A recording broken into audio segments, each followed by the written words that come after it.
Qu'est-ce qu'on est heureux d'être en Israël. Aïe, aïe, aïe, aïe, aïe. Vous savez quoi? De se balader dans la rue, de parler en hébreu. Quoi? Mais comment j'aurais pu grandir ailleurs? Écoutez cette histoire. Écoutez, vous allez voir. Combien c'est extraordinaire. Voilà. Je dois passer un stage de conduite. Je dois réussir cet examen. 2 jours, de 4h30 à 8h30. Alors j'arrive, je rentre dans l'immeuble. Il y a 5 classes. Ça veut dire qu'il y a à peu près 150 personnes qui apprennent à passer le code, à repasser le code, d'accord? Et passer l'examen. Alors bon, j'arrive. Je dis, bon, il faut les passer, hein, on n'a pas le choix. Et là, je rencontre un homme, ce professeur. Il est gros, il fait 120 kilos. Bien habillé, chemise blanche, bien repassée, kippa, tricotée, merveilleuse, et un sourire. Le type, mais quoi? Mais il s'arrête pas de raconter des blagues. Il nous apprend sur un panneau, et puis de l'autre côté, il raconte une blague. Ah, vous savez comment j'ai rencontré ma femme, hein? Ma femme, je l'ai rencontrée quand j'ai conduit, et puis il y a un flic qui m'a arrêté. Une femme. Mon passeport.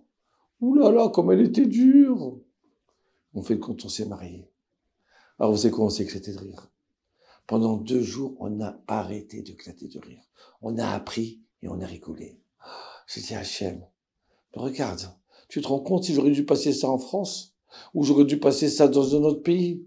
J'aurais été tout seul, comment, avec ma cravate, ma kippa, comment j'aurais été à l'aise? Là, on était détendu. Et puis, dans un temps, il me fait une petite Vartora. Il parle de Dieu. Ouais, toute la classe. Ils étaient émerveillés. Et voilà qu'au bout du 2e jour, il se tourne. Il dit, vous voyez, Yitzhak, là? Hein? Tu as oublié ton livre. Et si ton élève en classe, il avait oublié le livre, qu'est-ce que tu aurais fait? Je dis, mais d'où c'est qu'on est en école? D'où il sait? Et puis, un quart d'heure après, il dit, tu sais, je l'ai vu, lui, au cocktail, avec les enfants, comme c'était merveilleux. J'étais rouge, je savais plus où me mettre. Et voilà, un quart d'heure après, juste avant la fin, ils m'ont dit, vous savez quoi? Vous savez que ce monsieur-là, il a 2 écoles. 2 écoles, et quand il rentre en classe, tout le monde se lève.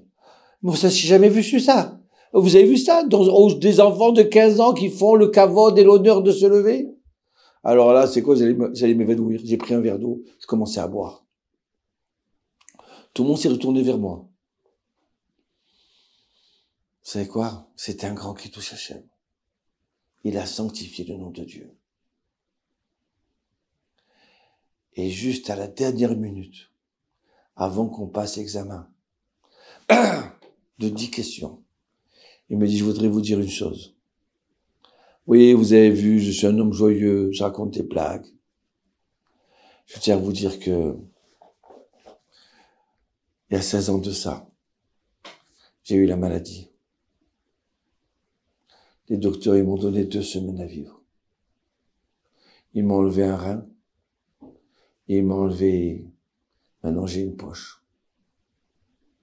Voilà. Alors, et vous savez quoi?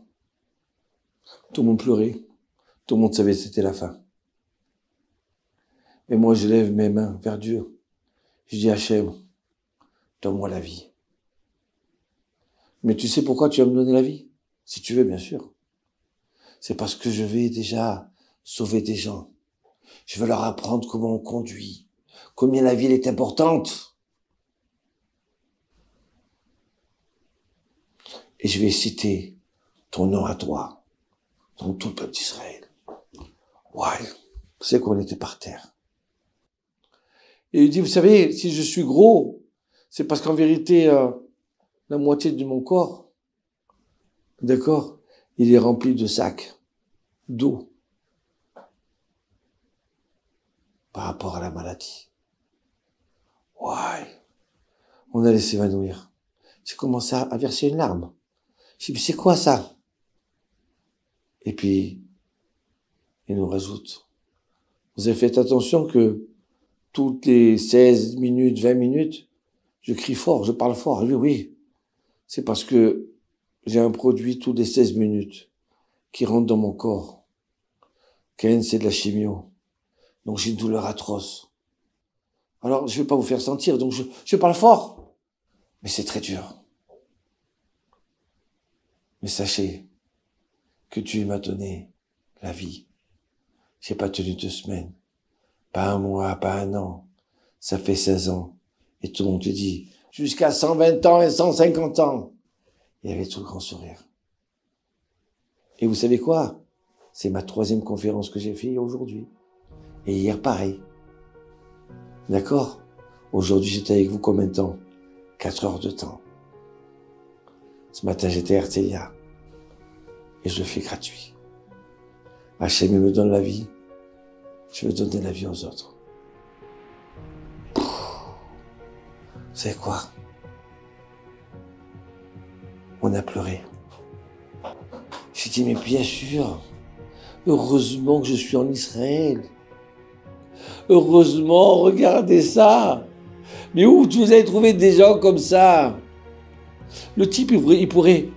Il vient, il nous dit, vous savez, je suis le conseiller du ministre des Transports. Alors tu crois que c'est l'homme le plus heureux au monde? Il a tout.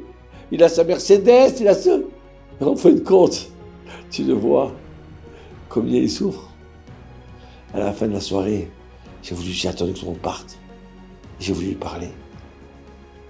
Il m'a dit, moi, je voudrais savoir comment tu t'appelles. Uri Tzachi. Je voudrais savoir. Mais attends, je m'assois. Parce que il faut que j'ai tellement mal qu'il faut tout quelques temps je m'assoie. Je peux pas m'asseoir devant tout le monde. Devant toi, je peux le faire. Pour m'asseoir, il faut que j'enlève ma ceinture. Je t'efface ma ceinture. J'écoute sur quoi? Je pensais pas faire attention au code de la route. Maintenant, je vais le faire pour toi. Voilà ce qu'ils ont dit chacun.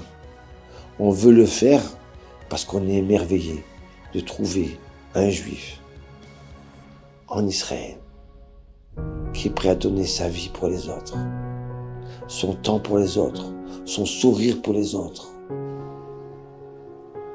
Tout un rabat Hachem, que j'ai fait ce stage de conduite, de connaître des gens extraordinaires comme ça, en Israël.